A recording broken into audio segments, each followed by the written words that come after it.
नमस्कार, NB news देख रहे हैं आप। मैं हूं आपके साथ पल्लवी राजपूत और इस बुलेटिन में आप सभी का स्वागत है। आइए रुख करते हैं खबरों का। किसान संगठनों और सरकार के प्रतिनिधियों के बीच 8वें दौर की बहुप्रतीक्षित वार्ता भी सोमवार को बिना किसी नतीजे के खत्म हो गई। दिल्ली के विज्ञान भवन में किसानों और सरकार के बीच वार्ता करीब 4 घंटे चली, लेकिन इस दौरान किसी स्पष्ट नतीजे पर नहीं पहुंचा जा सका। किसान संगठन तीनों कानूनों को रद्द करने और एमएसपी की गारंटी से कम पर राजी नहीं है। हालांकि आज सरकार तीनों कानूनों के हर पहलुओं पर बिंदुवार चर्चा करने को तैयार थी। अब वार्ता की अगली तारीख 8 जनवरी को दोपहर 2 बजे तय की गई है।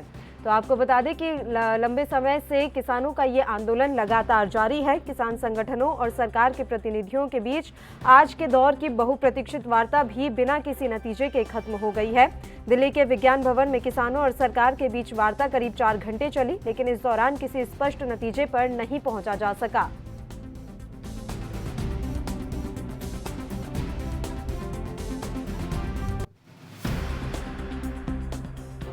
भारत सरकार के 2 कानून नए और एक संशोधन, ऐसे जो 3 कानूनों के बारे में चर्चा चलती है, उस पर हम लोग चाहते थे कि यूनियन क्लॉज वाइज चर्चा करें, जिससे कि उसमें से रास्ता निकालने में आगे बढ़ सके।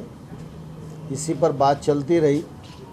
थोड़ा बहुत बात एमएसपी पर भी हुई, लेकिन आज हम कोई निर्णय तक नहीं पहुंच सके और इसलिए यूनियन और सरकार दोनों ने मिलकर तय किया कि 8 तारीख को पुनः 2 बजे बैठेंगे और इस चर्चा को आगे बढ़ाएंगे। चर्चा में स्वाभाविक रूप से माहौल अच्छा था, लेकिन एक्ट रिपील पर अड़े रहने के कारण कोई रास्ता बन नहीं पाया।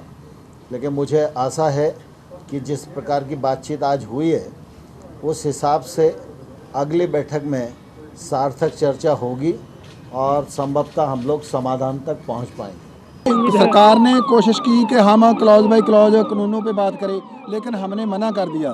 वो उसमें हमने कोई बात नहीं करनी। बात करनी है तो इस पे करनी है कि केंद्र सरकार तीनों कानूनों को रिपील करने के लिए क्या प्रक्रिया अपनाएगी। उस क्या पार्लियामेंट का सेशन बुलाएगी, ऑर्डिनेंस लाएगी, जहाँ कैसे करेगी वो सुप्रीम कोर्ट से करेगी, जहाँ सरकार करेगी। तो इसका कोई नतीजा नहीं निकला, पर आने वाली जो मीटिंग है 8 में, उसमें बड़े अच्छे नतीजे निकलने की मुझे से आस बनी है। कैसे?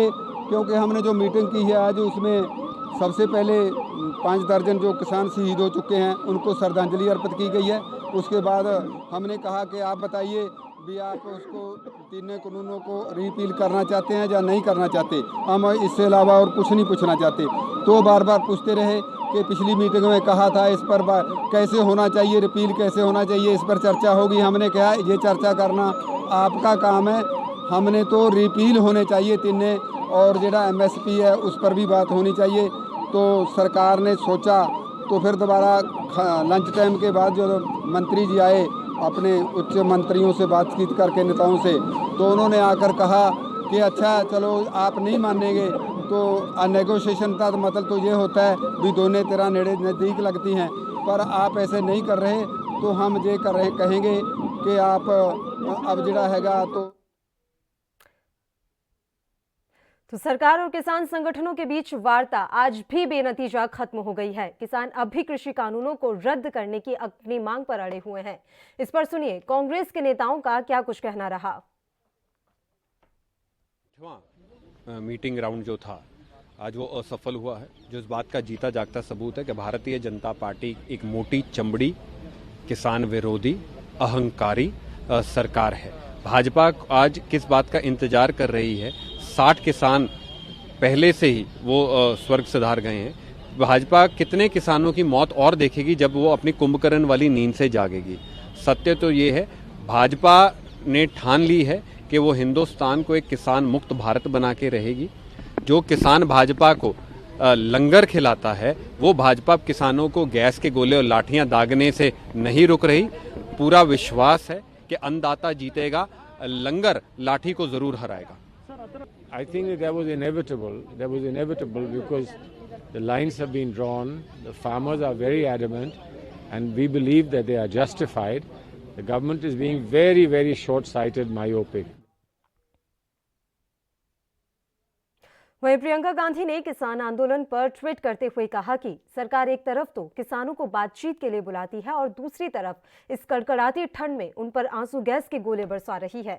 इसी अड़ियल और क्रूर रवैये की वजह से अब तक लगभग 60 किसानों की जान जा चुकी है। उनके इस ट्वीट पर बीजेपी सांसद अरुण सिंह ने अपनी प्रतिक्रिया जाहिर की है। देखिए, प्रियंका गांधी और राहुल गांधी दोनों जमीन से बिल्कुल दूर हैं। मैं राजस्थान भी गया, उसके साथ अभी कर्नाटक से भी होके आया हूँ।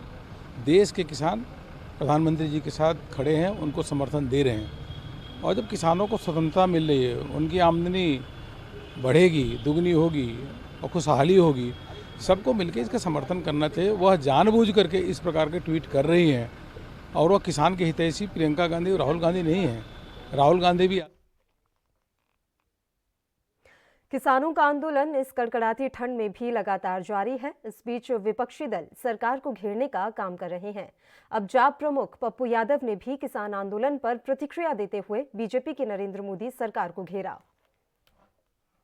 इस मामले में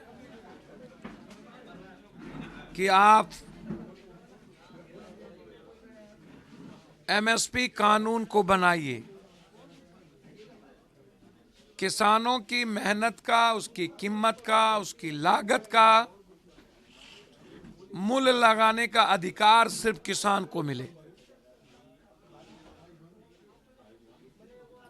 जब दाल में आप 1.5-2 लाख करोड़ रुपया कमा सकते हैं जमाखोरी करके, जबकि वो कानून नहीं था, तो जब आप कानून बना लीजिएगा तब तो पूरे देश के फसलों को, सब कुछ को आप जमा करिएगा।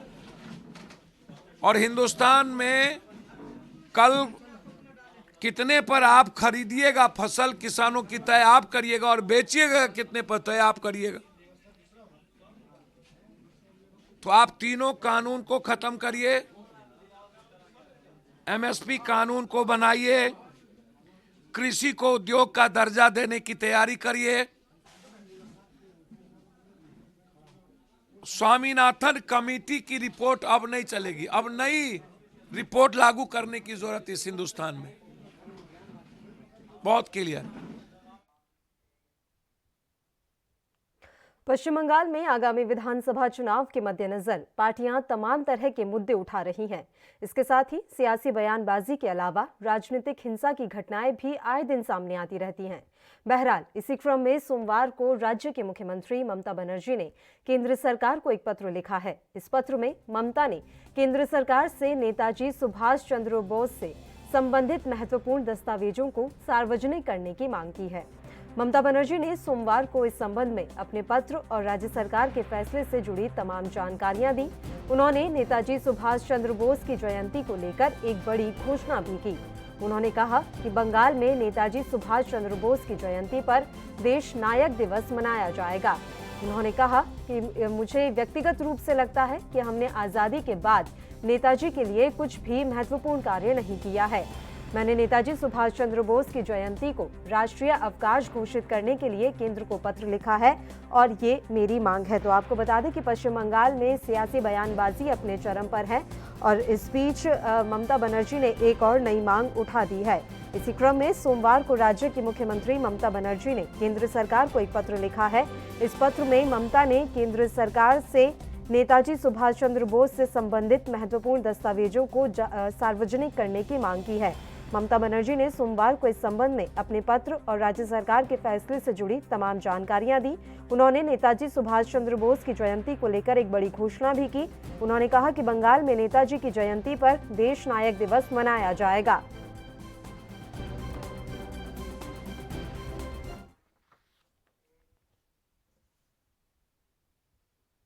गाजियाबाद में रविवार को शमशान घाट में गलियारे की छत गिरने से 25 लोगों की हुई मौत से मृतकों के घर में कोहराम मचा हुआ है। इस घटना को लेकर विपक्ष बीजेपी और योगी सरकार पर हमलावर है। सपा प्रमुख अखिलेश यादव ने इस घटना के लिए बीजेपी को जिम्मेदार करार दिया। अखिलेश यादव ने तंज कसते हुए कहा कि बीजेपी के नेताओं का तो शमशान से पुराना ताल्लुक है।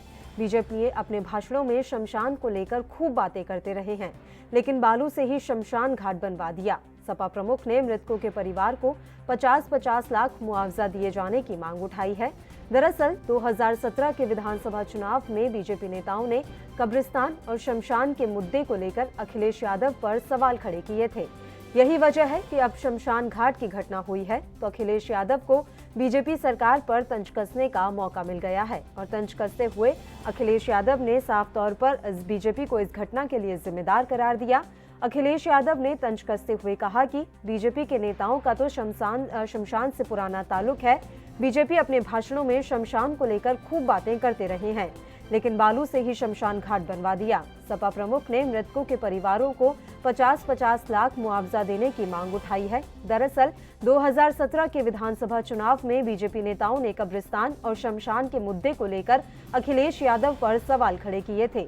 यही वजह है कि अब शमशान घाट की घटना हुई तो अखिलेश यादव को बीजेपी सरकार पर तंज कसने का मौका मिल गया।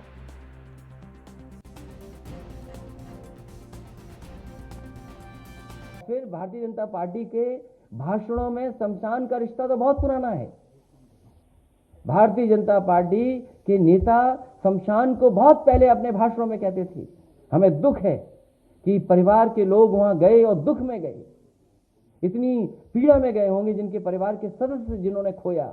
उन्हें क्या पता था कि जिस छत के नीचे वो बैठे हैं वो छत बालू की बनी है। वो भारतीय जनता पार्टी ने बालू की छत बनाई है। भारतीय जनता पार्टी से क्या उम्मीद करोगे जो शमशान के पैसे को भी लूट ले, शमशान के भ्रष्टाचार करती हो, जो पार्टी शमशान के काम में भ्रष्टाचार करती हो। क्या अधिकारियों पे कार्रवाई कर दी? कोई जिम्मेदार है उनकी मौत का? वो तो भारतीय जनता पार्टी की सरकार खुद जिम्मेदार है। क्या मदद कर रहे हैं 2 लाख की? आपको 50-50 लाख रुपए देना चाहिए। तो गाजियाबाद के मुरादनगर में शमशान घाट में इमारत की छत हादसे में अभी तक कई लोगों की जानें जा चुकी हैं। उत्तर प्रदेश में एक साथ इतनी संख्या में लोगों की जान जाने के बाद राज्य में बवाल मचा हुआ है। वहीं घटना को लेकर कानून मंत्री ने मीडिया से बातचीत में कहा कि गाजियाबाद के मुरादनगर की घटना पर मुख्यमंत्री ने कड़ा एक्शन लिया है। संबंधित लोगों पर FIR दर्ज कराई गई है। सरकार पीड़ितों के साथ है। सरकार किसी भी लापरवाह अधिकारी कर्मचारी को बख्शेंगे नहीं।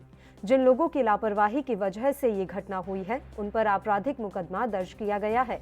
उनके खिलाफ कड़ी कार्रवाई की जाएगी। तो कानून मंत्री बृजेश पाठक ने ये तमाम बातें आज मीडिया से रूबरू होते हुए कही। उन्होंने साफ तौर पर कहा है कि जिन लोगों की लापरवाही की वजह से ये घटना हुई है उन पर आपराधिक मुकदमा दर्ज किया गया है। उनके खिलाफ कड़ी कार्रवाई होगी। आपको बता दें कि गाजियाबाद के मुरादनगर में शमशान घाट में इमारत की छत हादसे में अभी तक कई लोगों की जान जा चुकी है। उत्तर प्रदेश में एक साथ इतनी संख्या में लोगों की जान जाने के बाद राज्य की सियासत में इस समय उबाल आया हुआ है। वहीं घटना को लेकर कानून मंत्री ने मीडिया से बातचीत में कह दिया है कि गाजियाबाद के मुरादनगर की घटना पर मुख्यमंत्री ने कड़ा एक्शन लिया। संबंधित लोगों पर FIR दर्ज कराई गई है। सरकार पीड़ितों के साथ है। सरकार किसी भी लापरवाह अधिकारी कर्मचारी को बख्शेगी नहीं। जिन लोगों की लापरवाही की वजह से ये घटना हुई है उन पर आपराधिक मुकदमा दर्ज किया गया है। उनके खिलाफ कड़ी कार्रवाई होगी।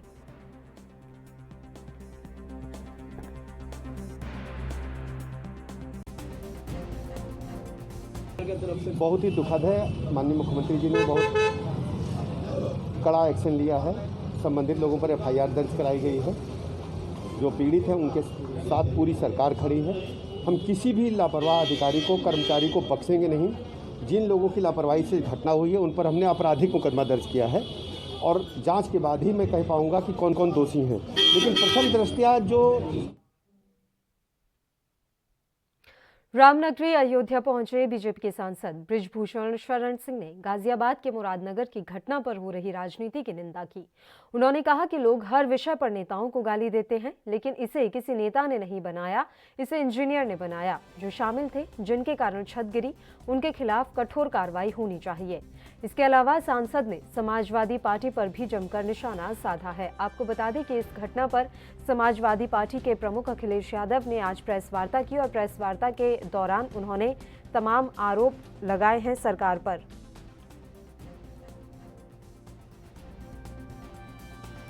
और वहीं रामनगरी अयोध्या पहुंचे बीजेपी के सांसद बृजभूषण शरण सिंह ने गाजियाबाद के मुरादनगर की घटना पर हो रही राजनीति की जमकर इस दौरान निंदा की। उन्होंने कहा कि लोग हर विषय पर नेताओं को गाली देते हैं, लेकिन इसे किसी नेता ने नहीं बनाया है, इसे एक इंजीनियर ने बनाया है जो कि इसमें शामिल थे, जिनके कारण छत गिरी। उनके खिलाफ कठोर कार्रवाई होनी चाहिए। इसके अलावा सांसद ने समाजवादी पार्टी पर भी जमकर निशाना साधा।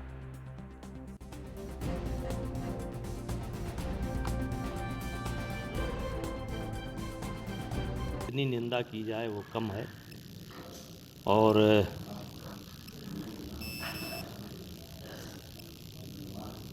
सरकार ने कार्रवाई की है, इसका स्वागत है, लेकिन ये मामूली घटना नहीं है।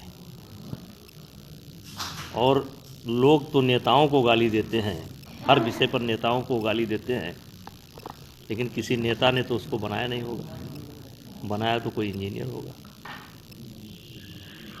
तो जो लोग इसमें शामिल थे और जिन लोगों के कारण ये गिरा है, उनके खिलाफ बहुत कठोर कार्रवाई होनी चाहिए, कठोर से कठोर कार्रवाई होनी चाहिए। देखिए, सवाल अतीक अहमद का नहीं है।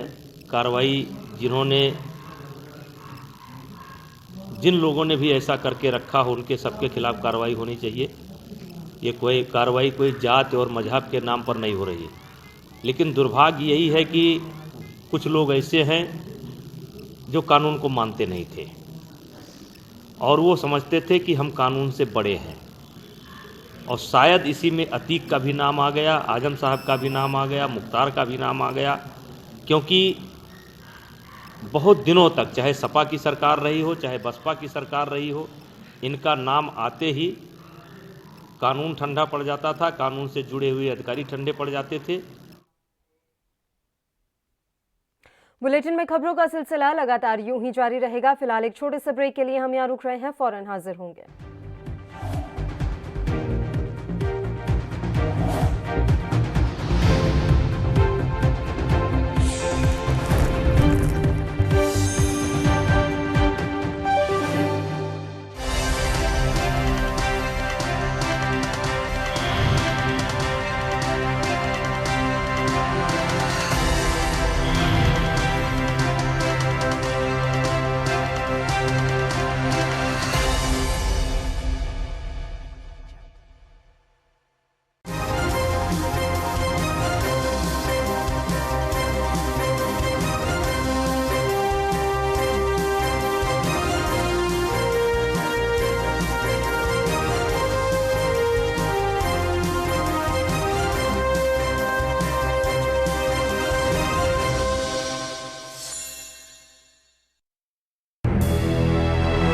लखनऊ से लेकर चंडीगढ़ तक, मुंबई से लेकर रायपुर तक, क्या है राजनीति की हलचल, क्या है समाज का मिजाज।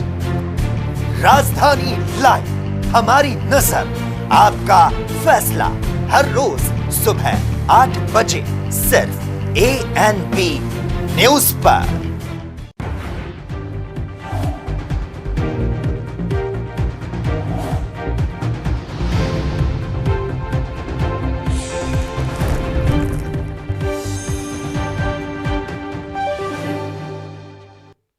ब्रेक के बाद एक बार फिर से आप सभी का स्वागत है। बढ़ते हैं कुछ और खबरों की ओर।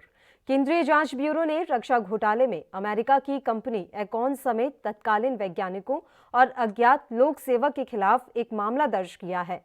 जानकारी के अनुसार एजेंसी ने यह मामला भारतीय दंड संहिता की धारा 120B और 400 और भ्रष्टाचार निरोधी कानून के तहत दर्ज किया है।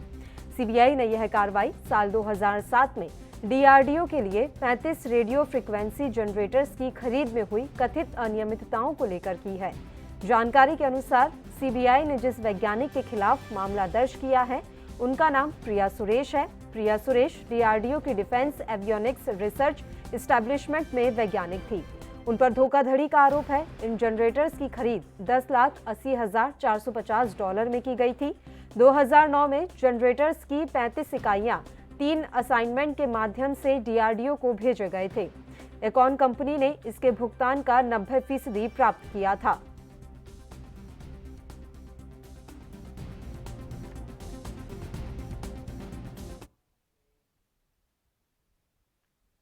धान का कटोरा कहे जाने वाले छत्तीसगढ़ में इसकी खरीदी के मुद्दे पर सत्तारूढ़ कांग्रेस और विपक्षी बीजेपी के बीच सियासी बवाल पैदा हो गया है। कांग्रेस ने बीजेपी पर षड्यंत्र रचकर धान खरीदी में खलल डालने का आरोप लगाया है।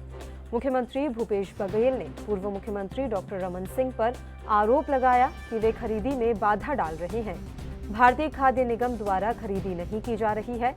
बघेल ने इस मामले में पीएम नरेंद्र मोदी से फोन पर बात की और दखल देने की मांग की है। मुख्यमंत्री का कहना है कि पीएम ने मदद का आश्वासन दिया है। दरअसल छत्तीसगढ़ के धान उत्पादक किसानों को समर्थन मूल्य के अलावा राजीव गांधी किसान न्याय योजना के तहत आर्थिक मदद दी जाती है। सीएम बघेल का कहना है कि डॉक्टर रमन सिंह और छत्तीसगढ़ प्रदेश बीजेपी यहां की राजीव गांधी किसान न्याय योजना को धान का बोनस बताने की कोशिश कर रही है। बकौल बघेल योजना में किसानों को प्रति एकड़ सहायता राशि दी जाती है। तो तमाम बातें सीएम बघेल के द्वारा कही गई हैं। आपको बता दें कि छत्तीसगढ़ को धान का कटोरा कहा जाता है और इसकी खरीदी के मुद्दे पर सत्तारूढ़ कांग्रेस और विपक्षी बीजेपी के बीच सियासी बवाल पैदा हो गया है। कांग्रेस ने बीजेपी पर षड्यंत्र रचकर धान खरीदी में खलल डालने का आरोप लगाया। मुख्यमंत्री बघेल ने पूर्व मुख्यमंत्री डॉक्टर रमन सिंह पर आरोप लगाया है कि वे खरीदी में बाधा डाल रहे हैं।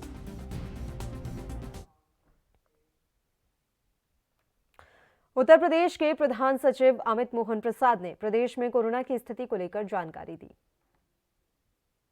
अब तक कुल मिलाकर 5,67,964 लोग संक्रमण से मुक्त होने के पश्चात डिस्चार्ज हो चुके हैं और रिकवरी का प्रतिशत प्रदेश में इस समय 96.45% चल रहा है, 96.45%।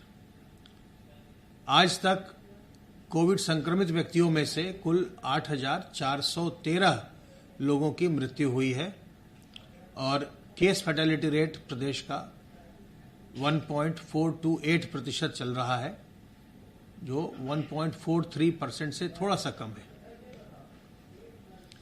कल कुल 1,19,624 सैंपल्स की जांच की गई और अब तक कुल मिलाकर 2,44,68,207 सैंपल्स की जांच की जा चुकी है। जहां तक संक्रमण को नियंत्रित करने की प्रक्रिया है, इसके अंतर्गत टेस्टिंग, ट्रेसिंग और एक्टिव केस फाइंडिंग, जिसको हम सर्विलांस के माध्यम से करते हैं। वहीं केरल में कोरोना वायरस के कहर के बीच बर्ड फ्लू के प्रकोप ने सरकार की चिंता बढ़ा दी है। केरल के कोट्टायम और अलपुझा जिलों के कुछ हिस्सों में बर्ड फ्लू फैलने के मामले सामने आए हैं। प्रशासन ने प्रभावित क्षेत्रों में और उसके 1 किलोमीटर के दायरे में बतख, मुर्गियों और अन्य पालतू पक्षियों को मारने का आदेश दिया है। जिन लोगों के भी पक्षियों को मारा जाएगा, उन्हें सरकार की ओर से मुआवजा भी दिया जाएगा। कोट्टायम जिला प्रशासन ने कहा कि निंदूर में एक बतख पालन केंद्र में बर्ड फ्लू पाया गया है। वहां करीब 1500 बतख मर चुकी हैं। सूत्रों के मुताबिक इसी तरह अलपुझा जिले के कुट्टानंद के कुछ फार्म में भी बर्ड फ्लू के मामले सामने आए हैं। भोपाल में की गई नमूनों की जांच में बर्ड फ्लू की पुष्टि हुई है। केरल के पशुपालन मंत्री के राजू ने कहा कि सरकार उन किसानों को मुआवजे का भुगतान करेगी जिनके घरेलू पक्षियों को बर्ड फ्लू के चलते मारा जाएगा। तो आपको बता दें कि कोरोना वायरस के बीच में देश भर में बर्ड फ्लू का खतरा भी एक बार फिर से मंडराने लगा है। अब केरल में भी बर्ड फ्लू का प्रकोप देखा गया और अब बर्ड फ्लू के प्रकोप ने सरकार की चिंता बढ़ा दी है। केरल के कोट्टायम और अलपुझा जिलों के कुछ हिस्सों में बर्ड फ्लू फैलने के मामले सामने आ रहे हैं। प्रशासन ने प्रभावित क्षेत्रों में और उसके 1 किलोमीटर के दायरे में मुर्गियों और अन्य पालतू पक्षियों को मारने का आदेश जारी कर दिया है। केरल के पशुपालन मंत्री के राजू ने कहा कि सरकार उन किसानों को मुआवजे का भुगतान करेगी जिनके घरेलू पक्षियों को बर्ड फ्लू के चलते मारा जाएगा।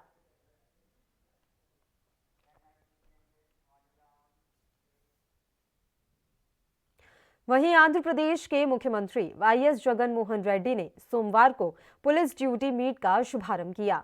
सीएम जगन ने सोमवार को प्रदेश के विभाजन के बाद पहली बार तिरुपति में एपी पुलिस ड्यूटी मीट का उद्घाटन किया। इस अवसर पर उन्होंने कहा कि पिछले 6 वर्षों से कोई पुलिस ड्यूटी मीट नहीं हुई है। इसके बाद मुख्यमंत्री ने पुलिस ड्यूटी मीट को संबोधित किया। उन्होंने कहा कि जाति और धर्म के बीच दरारें पैदा करने की कोशिश की जा रही है। कुछ लोग सरकारी योजनाओं का ध्यान भंग करने की कोशिश कर रहे हैं। सोशल मीडिया पर गलत प्रचार किया जा रहा है। अधिकतर मंदिरों में तेलुगु देशम पार्टी के नेता हैं। साथ ही अधिकतर मंदिर धर्मस्व विभाग की परिधि में नहीं है। मुख्यमंत्री वाईएस जगनमोहन रेड्डी ने आगे कहा कि ड्यूटी मीट से पुलिस की कार्यप्रणाली और सोच को बदलने में मदद मिलेगी। अब से हर साल इस तरह के कार्यक्रमों का आयोजन किया जाएगा। उन्होंने ये भी कहा कि साइबर अपराध और महिलाओं की सुरक्षा जैसे कई मुद्दों पर चर्चा की जा रही है। उन्होंने आगे कहा कि प्रौद्योगिकी में सुधार के लिए विश्व की प्रसिद्ध कंपनियों के साथ समझौते किए जा रहे हैं।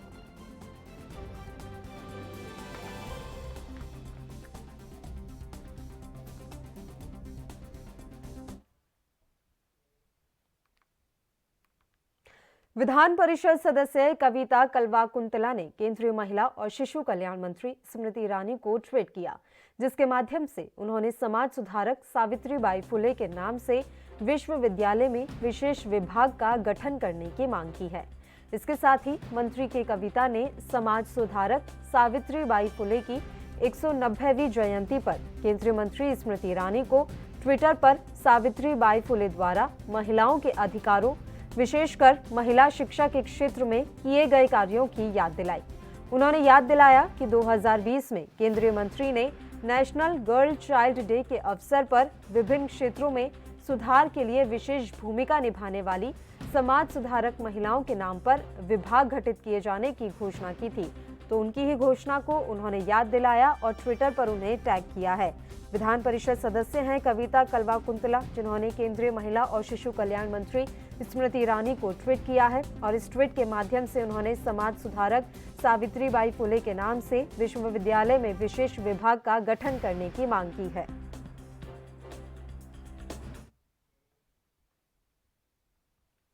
वहीं छत्तीसगढ़ के जिला कार्यालय जगदलपुर के प्रेरणा कक्ष में महिला आयोग द्वारा सुनवाई की गई। इस दौरान एनएमडीसी नगरनार द्वारा किए गए लिंग भेद के कारण नौकरी से वंचित 71 लड़कियों के प्रकरण पर महिला आयोग ने सुनवाई शुरू कर दी है। वहीं महिला उत्पीड़न से संबंधित इन प्रकरणों में प्रशासन को संवेदनशीलता के साथ त्वरित कार्रवाई के निर्देश भी महिला आयोग की अध्यक्ष डॉक्टर किरणमयी नायक ने सुनवाई के दौरान दिए।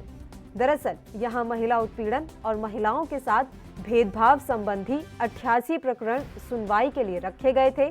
महिला आयोग द्वारा अलग अलग रह रहे डॉक्टर दंपति से संबंधित मामलों की सुनवाई के दौरान 1 लाख रुपए प्रति माह के भरण पोषण की राशि पर पति पत्नी आपसी राजीनामा से तलाक लेने के लिए सहमत हुए।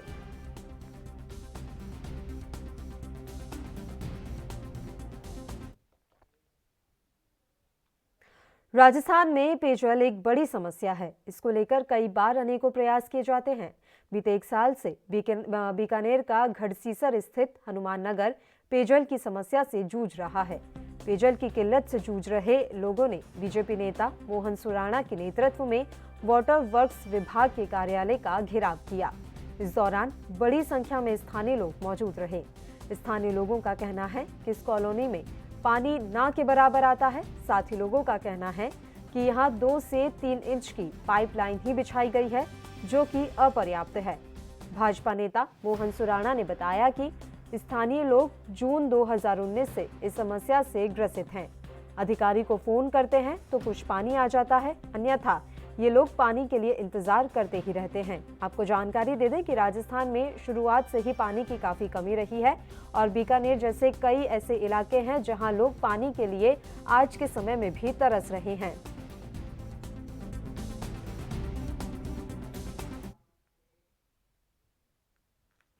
यूपी के शामली जिले में मादक पदार्थों की रोकथाम के खिलाफ अभियान चलाया जा रहा है। इसी क्रम में शामली कोतवाली पुलिस द्वारा चरस सप्लाई के अंतर्राष्ट्रीय गिरोह का खुलासा किया गया है। खुलासा करते हुए पुलिस ने करीब 2.25 करोड़ रुपए की करीब 1 क्विंटल अवैध चरस के साथ तस्कर को गिरफ्तार किया है। साथ ही मौके पर तस्करी में काम लाए जा रहे कैंटर को भी जब्त कर लिया गया है। हालांकि ऑल्टो गाड़ी में सवार साथी तस्कर अंधेरे का फायदा उठाकर भागने में सफल रहा। दरअसल पुलिस द्वारा चौकी लॉक पर चेकिंग के दौरान मेरठ के रास्ते तस्करी कर शामली लाई जा रही भारी मात्रा में अवैध चरस की सूचना पर मेरठ करनाल हाईवे पर यह कार्रवाई की गई।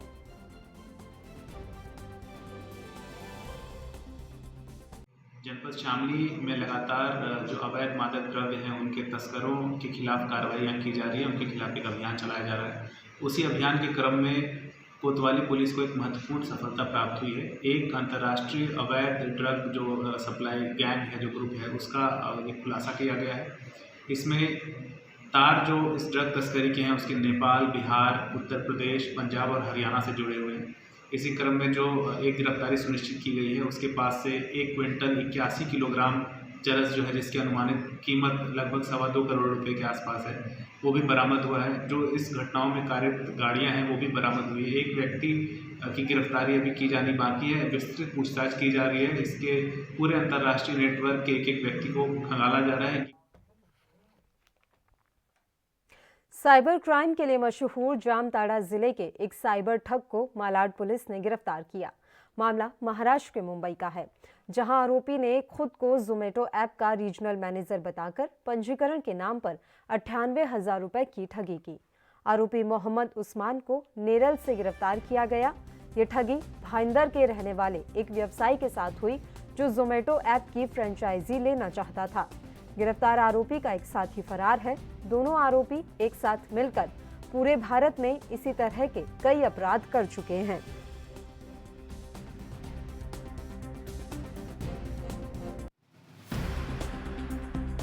जोमेटो कंपनी का मैनेजर करके एक फ़ोन आया कि मैं जोमेटो कंपनी मुंबई का मैनेजर बोल रहा हूँ, आपने जेएस डायल पे इंक्वायरी किया था।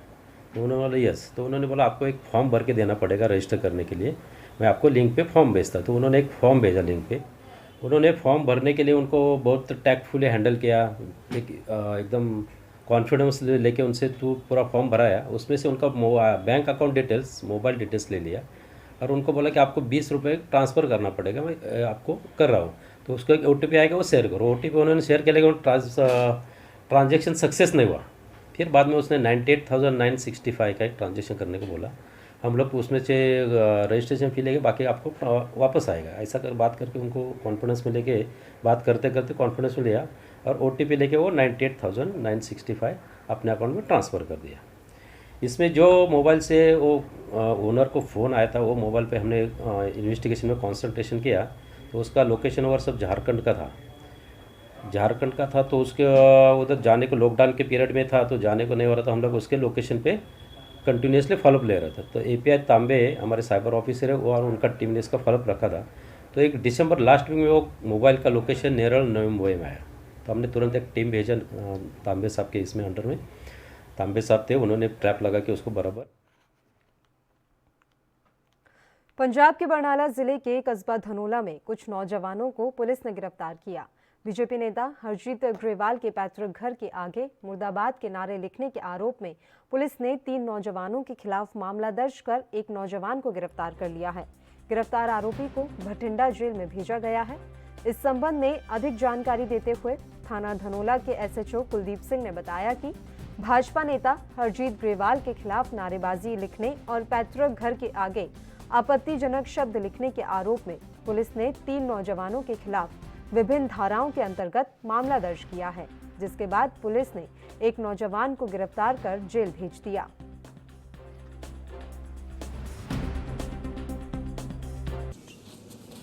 ਇਹ ਧੌਂਦੇ 'ਚ ਜਿਹੜੇ ਹੈਗੇ ਨੇ ਆਪਣੇ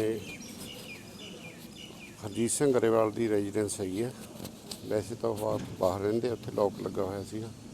ਜਸਪ੍ਰੀਤ ਸਿੰਘ, ਜੱਸੀ, ਛੋਟਾ ਸਿੰਘ ਅਤੇ ਸਰਜੀਤ ਸਿੰਘ ਨੇ ਉਸਦੇ ਗੇਟ ਤੇ ਉਹਨਾਂ ਦੇ ਖਿਲਾਫ ਕੁਝ ਗਲਤ ਸ਼ਬਦਾਵਲੀ ਲਿਖੀ ਸੀ, ਜਿਸ ਨਾਲ ਉਹਨਾਂ ਨੇ ਕੁਝ ਭੜਕਾਊ ਟੈਕਚਰ ਕੀਤਾ। ਜਿਸ ਤੇ ਇਹਨਾਂ ਦੇ ਖਿਲਾਫ ਮੁਕੱਦਮਾ ਨੰਬਰ 1 ਮਿਤੀ 2/21 ਅੰਡਰ ਸੈਕਸ਼ਨ 153 149 IPC ਤਹਿਤ थाना धनौला केस रजिस्टर किया गया। जसप्रीत सिंह जस्सा नूं इहदे गिरफ्तार करके जुडिशल बंद कराया गया। बस जी जो अजकल हालात है ने चल रहे ने, ये भड़काउण दी कोशिश। गुरुग्राम के लघु सचिवालय के सामने धरने पर बैठे किसानों से मिलने राज्यसभा सांसद दीपेंद्र सिंह हुड्डा पहुंचे, जहां उन्होंने सरकार से आग्रह किया है कि सरकार किसानों को बड़ा दिल दिखाए और किसानों की मांगों को मानते हुए इस गतिरोध को समाप्त करे। आज पूरे देश का किसान भावनात्मक रूप से इस आंदोलन से जुड़ चुका है और किसानों की संख्या दिन प्रतिदिन बढ़ रही है। ऐसे में सरकार इस स्थिति की गंभीरता को समझे। वहीं राज्यसभा सांसद दीपेंद्र सिंह हुड्डा ने हरियाणा सरकार पर भी हमला बोला और कहा कि कृषि प्रधान प्रदेश की हरियाणा सरकार किसानों के लिए विलन बन चुकी है। हरियाणा सरकार देश की सबसे ज्यादा किसान विरोधी सरकार के रूप में अपने आप को प्रमाणित कर चुकी है, क्योंकि शुरुआत में जब पंजाब के किसान शांतिपूर्ण तरीके से रामलीला ग्राउंड में धरना देने जा रहे थे, तब हरियाणा सरकार ने छावनी बनाकर किसानों पर लाठीचार्ज किया। आज हरियाणा सरकार का नाम देश की सबसे ज्यादा किसान विरोधी सरकार के रूप में सामने आ रहा है।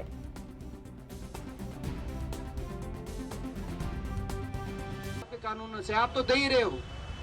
किसान कोई बड़ा पैकेज की घोषणा नहीं कर रहे कि हमें इतने 1000 करोड़ का पैकेज दो। किसान तो कह रहे जो आप दे रहे हो ये नहीं चाहिए, इस पे अभी रोक लगा हुआ।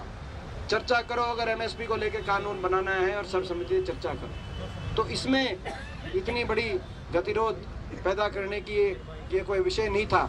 मैं ये भी कहना चाहता हूँ, प्रेस के साथी पूछ रहे थे कि ये जो कई जगह यातायात में असुविधा का सामना करना पड़ रहा है, इसके लिए भी पूरी तरीके से केंद्र सरकार और हरियाणा सरकार जिम्मेदार है। ये वही किसान है,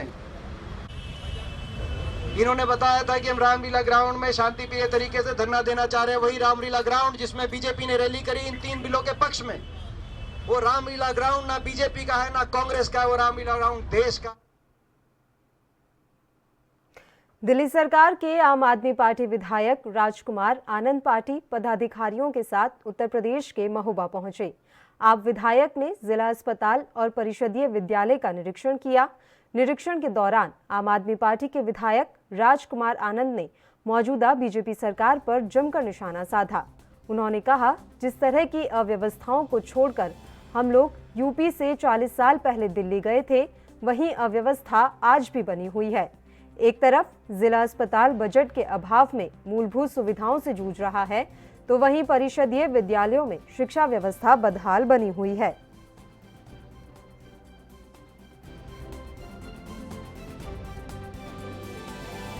हम इस उद्देश्य को लेकर आए कि जो हमारे मनीष सिसोदिया जी यहाँ आए थे, तो स्कूल दिखाने से मना कर दिया, स्कूल की डिबेट करने से मना कर दिया गया था। मुंह छुपा रहे थे जो हमारे यहाँ के शिक्षा मंत्री थे, योगी जी थे, और आज भी मोटा मोटी वही हाल छोटे स्तर पर देखा गया कि BLO साहब आप इनसे बात करिए, आप उनसे बात करिए। आखिर मैं समझता हूँ कि हमारे दिल्ली में आए, मैडम आए, कोई भी आए, BLO साहब आए, कोई भी यहाँ के विधायक जी आए, और जो मर्जी खोल के देखें, हमारा तो सब कुछ खुला हुआ पड़ा रहता है।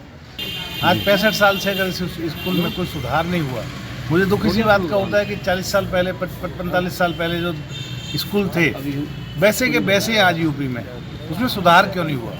क्या पाया आपने? स्वास्थ्य व्यवस्थाओं का हाल तो इतना बुरा है जिसका कोई हाल नहीं है। वही हाल है, उसमें 30 लाख रुपए बताते हैं, 60 लाख रुपए अभी बजट मिला था, उसमें वो 20 का जो एरिया है जहाँ पर स्ट्रेचर चलाते हैं उसको ऊंचा कर दिया, 8 इंच उठा दिया। उससे क्या हुआ कि जब बारिश आती है तो जो कमरे हैं डॉक्टर। पाकिस्तानी हवाओं ने छत्तीसगढ़ तक का मौसम बदल दिया है। मध्य और दक्षिण छत्तीसगढ़ के आसमान पर मध्यम स्तर के बादल छा गए हैं। वहीं हवा का न्यूनतम तापमान 1 से 5 डिग्री तक बढ़ गया है। इसकी वजह से सर्दी का एहसास कम हुआ है। रायपुर मौसम केंद्र के विज्ञानी HP चंद्रा ने बताया कि एक पश्चिमी विक्षोभ मध्य पाकिस्तान और उससे लगे जम्मू कश्मीर के ऊपर सक्रिय है। इसके प्रभाव से प्रदेश में 1.5 किलोमीटर से 3 किलोमीटर तक दक्षिण पूर्व से नमी युक्त गर्म हवा आ रही है। इस हवा से प्रदेश के मध्य और दक्षिणी भाग प्रभावित हैं। यहाँ मध्यम स्तर के बादल छाए हुए हैं। मौसम विज्ञानी HP चंद्रा ने बताया, बादलों की वजह से प्रदेश में न्यूनतम तापमान में वृद्धि संभावित है। प्रदेश में मौसम शुष्क रहने की संभावना है। मौसम विभाग बरसात की संभावना अभी नहीं जता रहा है, लेकिन बादलों को देखकर कुछ जगह हल्की बरसात की आशंका जताई जा रही है।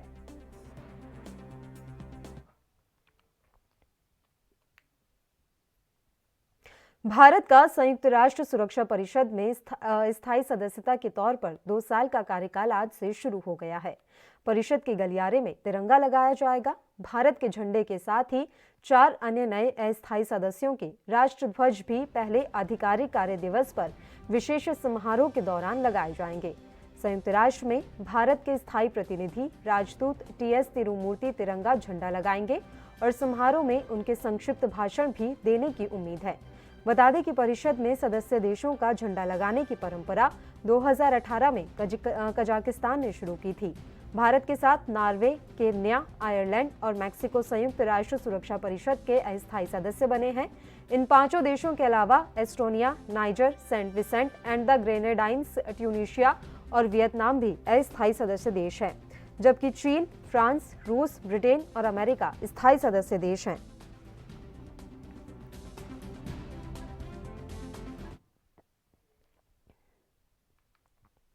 हरियाणा के फरीदाबाद में Haryana state electricity board worker union ने ऑनलाइन तबादलों के विरोध में प्रदर्शन किया।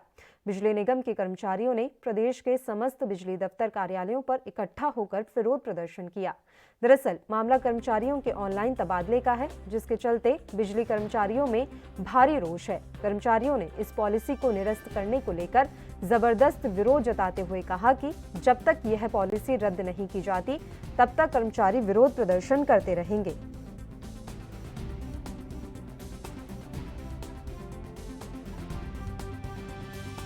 आज ये प्रदर्शन फरीदाबाद में किए गए हैं। आज ये फरीदाबाद ने पूरे हरियाणा में प्रदर्शन, जो ऑनलाइन ट्रांसफ़र सरकार ने बनाई है नीति, इसके खिलाफत में हमने ये प्रदर्शन किए हैं। क्या पूरे फरीदाबाद में सभी दफ्तरों में? ये फरीदाबाद के ही नहीं, पूरे हरियाणा के हर दफ्तर में ये हमारा विरोध प्रदर्शन हो रहा है। आज मौसम ख़राब होने की वजह से भी हमारे जो कर्मचारी हैं, हम जनता को देखते हुए हमने बिजली को बाधित नहीं होने दिया और पूरे जोर शोर के साथ अपना विरोध प्रदर्शन किया है। और सरकार से हम ये कहते हैं कि जो ये नीति बनाई गई है ट्रांसफ़र पॉलिसी, इसे सही तरीके से बनाएं। और जो हमने इसमें देखने में आया कि कुछ जो अपने चहेते हैं उनको अपने मर्जी के सब स्टेशन दिए गए हैं, जिसका ये हमारी यूनियन पूरा विरोध करती है। पहले तो ये नीति ही गलत है, उसके अगर इसे सही तरीके से नहीं बनाया गया और सही तरीके से लागू किया गया तो इसका हमारी यूनियन पूरा विरोध करेगी। ऑनलाइन ट्रांसफ़र पॉलिसी वैसे तो कहने के लिए अगर कहें तो राज्य सरकार ने एक पॉलिसी बनाई है पारदर्शिता के नाम पर कि भाई कर्मचारियों में हो रहे ट्रांसफ़र में भेदभाव को दूर किया जाए, लेकिन देखने में आ रहा है कि इसमें बहुत सारी खामियां हैं। उनको दुरुस्त किए बिना जो ये बिजली बोर्ड के महकमे में ट्रांसफ़र पॉलिसी लागू की गई है, आज पूरे प्रदेश के कर्मचारी वर्ग में इस पॉलिसी का बहुत ज़्यादा विरोध है, क्योंकि इसमें बहुत ज़्यादा खामियां देखने को आ रखी है। प्रदेश में अभी हजारों पद खाली पड़े हैं बिजली बोर्ड के महकमे में, लेकिन जब पोर्टल पे बात आती है कि ऑनलाइन ट्रांसफ़र पॉलिसी के लिए जब पोर्टल खुलता है तो उसमें चंद सीटों को दिखाया जाता है। बाकी सैंक्शन स्ट्रेंथ जितनी हमारी प्रदेश में है, उस सैंक्शन स्ट्रेंथ के हिसाब से पोर्टल पर उन सीटों को नहीं दर्शाया गया, जिसके लिए कर्मचारियों को इधर उधर भटकना पड़ रहा है। और जो कर्मचारी इसमें पारदर्शिता के माध्यम से अपने मतलब सब डिवीज़न का चयन करना चाहते थे, उनको अपने मन मुताबिक वो सब डिवीज़नें नहीं मिल पा रही है। और कहीं ना कहीं इसमें जो होम सब डिवीज़न की कंडीशन रखी है, कर्मचारियों में भारी रोष है। कर्मचारी चाहता है कि जो होम सब डिवीज़न की कंडीशन है उसको तुरंत प्रभाव से मैनेजमेंट हटाए, ताकि होम सब डिवीज़न में बुलेटिन में खबरों का सिलसिला लगातार यूं ही जारी रहेगा। फिलहाल एक छोटे से ब्रेक के लिए हम यहाँ रुक रहे हैं, फौरन हाजिर होंगे।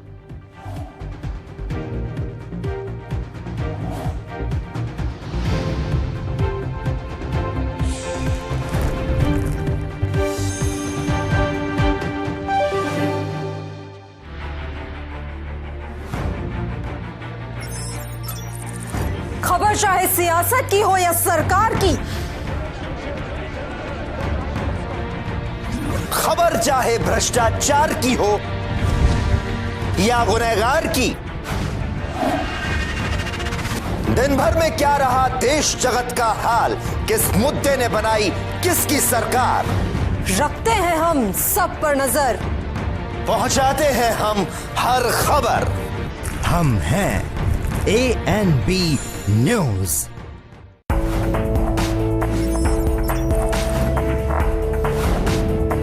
कम ब्रेक।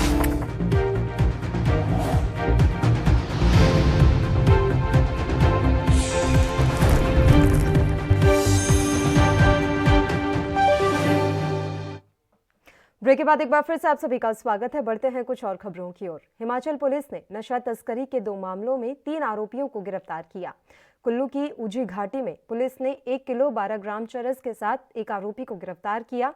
पुलिस से मिली जानकारी के अनुसार पुलिस की टीम जब रात के समय गश्त पर थी, उसी दौरान 15 मील के पास रेन शेल्टर में एक व्यक्ति संदिग्ध हालात में बैठा हुआ था। पुलिस ने जब व्यक्ति से पूछताछ की तो आरोपी पुलिस टीम को देखकर घबरा गया। पुलिस ने शक के आधार पर जब तलाशी ली तो उसके कब्जे से 1 किलो 12 ग्राम चरस बरामद हुई। वहीं दूसरे मामले में रामशिला के पास ही 52 ग्राम हेरोइन संग एक महिला और एक युवक को गिरफ्तार किया गया है।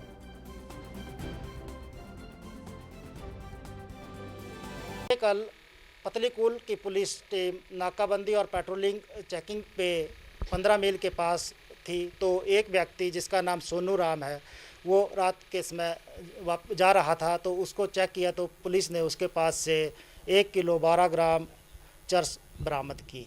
एक अन्य मामले में सरूड़ के पास पुलिस ने रोमा देवी व प्रदीप कुमार को चेकिंग के दौरान 52 ग्राम चिट्टा बरामद किया। पुलिस ने इन मामलों में 3 व्यक्तियों को।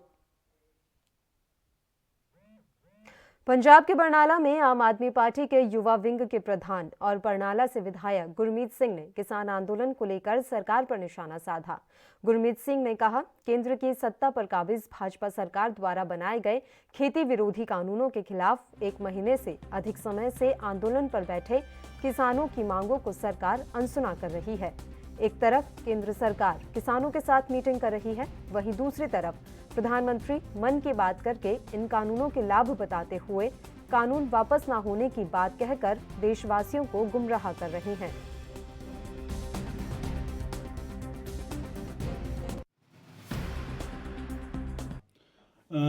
देखो, ਅੱਜ ਤਕਰੀਬਨ 1.5 ਮਹੀਨਾ ਹੋ ਗਿਆ ਸਾਡੇ ਪੰਜਾਬ ਦੇ, ਹਰਿਆਣੇ ਦੇ, ਸਮੁੱਚੇ ਭਾਰਤ ਦੇ ਜਿਹੜੇ ਕਿਸਾਨ ਉੱਥੇ ਬੈਠੇ ਆ।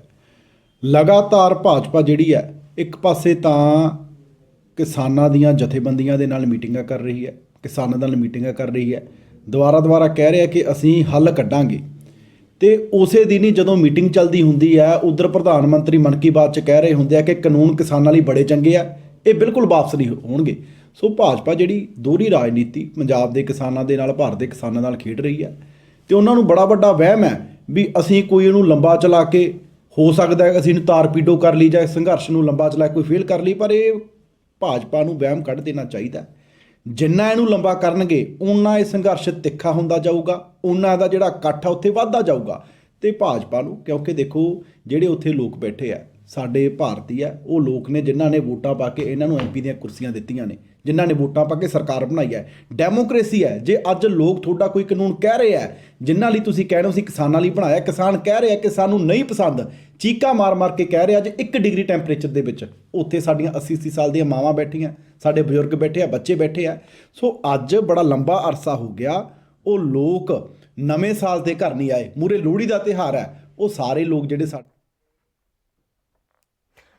हिमाचल पुलिस प्रशासन का एक वीडियो सोशल मीडिया पर जमकर वायरल हो रहा है। मामला कुल्लू के अटल टनल का है, जहां बर्फबारी के चलते सैकड़ों वाहन सोलंग नाला से अटल टनल के बीच फंस गए थे।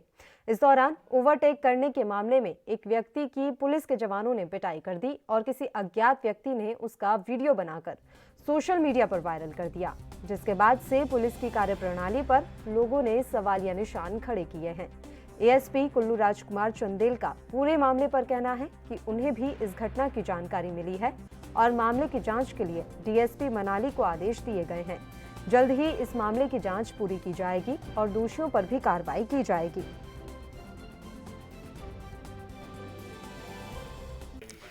जैसे कि सोशल मीडिया पे एक वीडियो वायरल हुआ जिसमें टनल के अंदर एक व्यक्ति को कुछ लोग पीटते हुए दिख रहे हैं।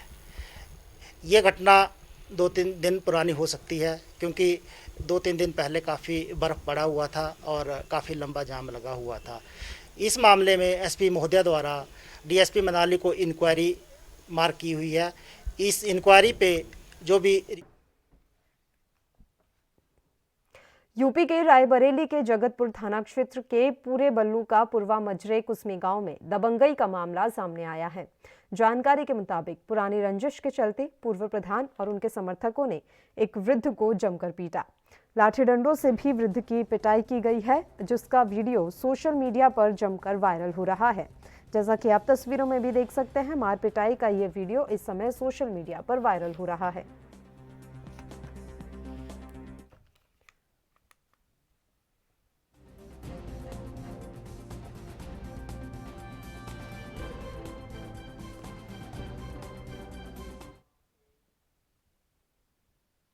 अपनों की कमी के बीच अपनी पहचान खोजते लाखों बच्चे 18 वर्ष के बाद बाल गृह से निकलकर समाज की मुख्य धारा में शामिल होने का प्रयास करते हैं। सरकारी योजनाओं के तहत इन्हें कुछ हद तक तो मदद मिल जाती है, लेकिन इन्हें आत्मनिर्भर बनाने के लिए वह काफी नहीं होती। इसी कमी को दूर करने के लिए मध्य प्रदेश के इंदौर में अब महिला एवं बाल विकास विभाग की बाल संरक्षण योजना इन बच्चों की मदद कर रही है। इस योजना के तहत इन बच्चों को आत्मनिर्भर बनाने और बिजनेस के गुर सिखाने के लिए प्रदेश के 5 प्रमुख शहरों में कैफे शुरू किए जाएंगे, जिनके संचालन की पूरी जिम्मेदारी 18 वर्ष के बाद बाल गृह से निकलने वाले बच्चे ही संभालेंगे। इस खास योजना की शुरुआत सोमवार को इंदौर से की गई।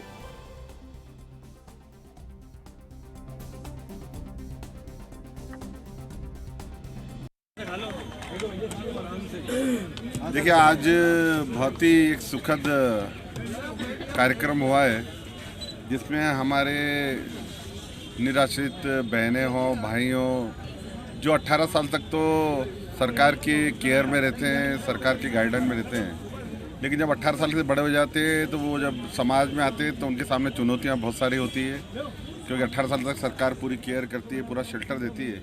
लेकिन 18 साल शताब्दी के भारत निर्माण का शुभ संकेत करता है। हमारे बच्चे स्वावलंबन की ओर अग्रसर हो रहे हैं, स्वाभिमान के साथ अपना जीवन जी सके, अपने सपनों को साकार कर सके। इसलिए ICPS के तहत इस कैफे को आज यहाँ प्रारंभ किया गया।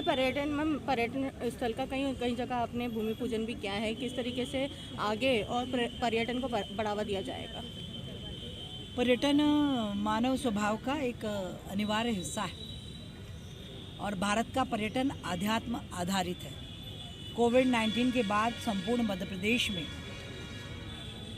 Home stay, rural stay, agro tourism, spiritual tourism पे विभाग काम कर रहा है और कोविड-19 की चुनौतियों को स्वीकार करते हुए उनसे कैसे हमारे कर्मचारी बचें और कैसे अतिथियों को बचाएं, ये प्रशिक्षण। यूपी के जालौन में छात्रों और महाविद्यालय प्रशासन के बीच छात्र संघ भवन तोड़ने को लेकर विवाद हो गया। इस दौरान छात्रों ने महाविद्यालय प्रशासन के खिलाफ जमकर नारेबाजी की और कोंच उरई मार्ग पर जाम लगा दिया। दरअसल छात्र संघ भवन को तुड़वाकर महाविद्यालय प्रशासन दुकानें बनवा रहा था। इसी बात को लेकर छात्रों ने हंगामा करना शुरू कर दिया। सड़क से हटाने गई पुलिस से छात्रों की धक्का मुक्की नोकझोंक हो गई। बता दें कि ये पूरा मामला कोंच कोतवाली के मथुरा प्रसाद महाविद्यालय का है।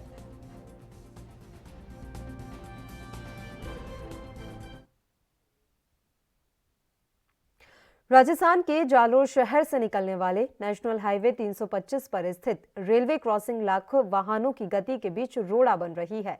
यह समस्या अब 2021 में नए वर्ष में समाप्त होने वाली है। फाटक पर अब ओवरब्रिज बनाने को लेकर प्रयास किए जा रहे हैं।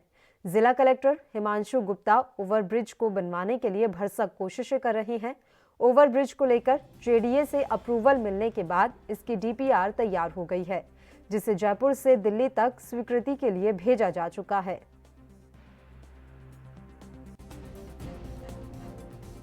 देखिए, जो आहुर ब्रिज आप कह रहे हैं, इसको लेटा ब्रिज भी कहते हैं। ये LC 48 लेवल क्रॉसिंग 48 है, उस पे ये प्रस्तावित है और हमारी ओर से प्रपोजल्स सारे बन के गवर्नमेंट ऑफ राजस्थान से सैंक्शन होके ये गवर्नमेंट ऑफ इंडिया मॉर्थ में सैंक्शन में है और मेरी जो लेटेस्ट जानकारी है उसमें शायद फाइनेंशियल अप्रूवल भी हो गया है। तो ये थोड़े दिन में इसकी सैंक्शन आने की स्थिति है और उसके बाद में फिर टेंडर प्रोसेस होगा और फिर ये जो लेवल क्रॉसिंग पे जो जालोर की एंट्री पे हमेशा भीड़ की राजस्थान के करौली में गंदगी से परेशान लोगों ने नगर परिषद सफाई कर्मियों के प्रति नाराजगी जाहिर कर विरोध जताया। साथ ही सफाई व्यवस्था दुरुस्त करने की मांग की। करौली इंदिरा कॉलोनी में 2 दिन से सफाई कर्मी सफाई के लिए नहीं आ रहे हैं, जिससे लोगों के घरों के सामने गंदगी जमा हो गई है। इससे आक्रोशित लोगों ने नगर परिषद सफाई कर्मियों के विरोध में प्रदर्शन किया। लोगों ने बताया कि 2 दिन से सफाई कर्मी सफाई करने नहीं आ रहे हैं, जिससे आने जाने में बड़ी परेशानी हो रही है। वहीं जमा गंदगी से बीमारी फैलने का अंदेशा बना हुआ है। उन्होंने गंदगी की सफाई करने की मांग की है।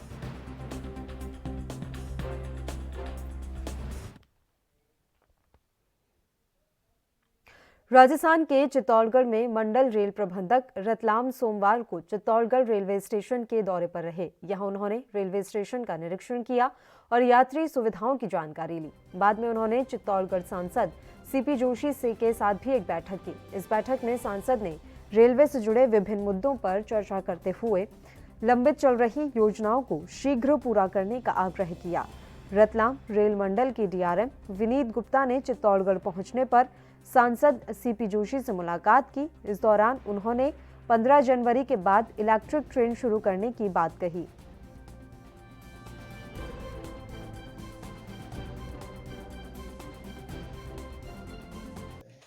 चित्तौड़ अपने आप में एक सौभाग्यशाली संसदीय क्षेत्र है कि यहाँ विद्युतीकरण का रतलाम से चित्तौड़ कोटा, अजमेर चित्तौड़ उदयपुर विद्युतीकरण का काम चल रहा है। यहाँ मावली से बड़साड़ी गेज कन्वर्जन का काम चल रहा है। चित्तौड़ से नीमच दोहरीकरण का काम चल रहा है और बड़साड़ी से नीमच नई रेलवे लाइन का काम स्वीकृत हो गया है।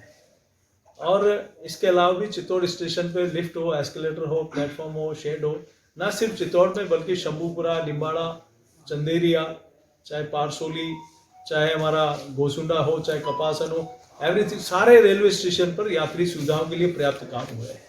एक बड़ा काम चित्तौड़ स्टेशन पे सेकेंड एंट्री का हुआ है। चंद्रिया जैसे स्टेशन पर सेकेंड एंट्री अपने आप में एक बहुत बड़ी बात है। उसमें माननीय मंत्री महोदय ने चंद्रिया में चित्तौड़ में हमारे सभी अधिकारियों के सहयोग से सेकेंड एंट्री का सैंक्शन हुई है।